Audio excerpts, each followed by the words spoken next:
Sekube nembikisho amahlandla amaningi e-Diepsloot nyakenye ngenxa yokudlanga kobugebengu nokholele ekutheni izakhamuzi zizibambele umthetho nokwaholela ekubulaweni kwabasolwa abayisikhombisa kule ndawo.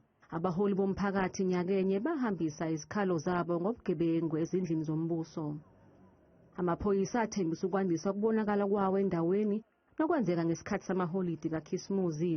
Ukwentuleka kwemisebenzi nempilo enesithunzi kuselokhu kuyiphupho kuzona, kanti bezithe njo komabonakude njengoba umengameli ebekhuluma izolo ngemizamo esiyenziwe uhulumeni eminyakeni engama-30 yenkululeko. Kubona impilo isenzima. Over the last 2 years, the number of jobs being created has been increasing every quarter. Thina as abantu abasemalokishini, Diepsloot and Alex and whatever, sibona ngathi like we are offended abasicabangi nokusicabanga. Umengameli uCyril Ramaphosa uphawule ngokulwa nobugebengu.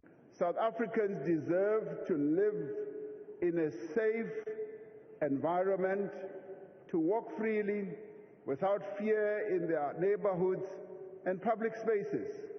Abahlali bakuphikisile lokho okushiwo umengameli.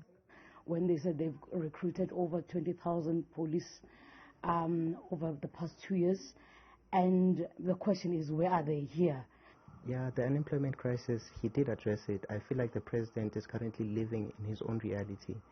Kubahlali balendawo, inhlalo abayifisayo ngenamathuba omsebenzi nokuphepha, ikakhulukazi ezinganeni.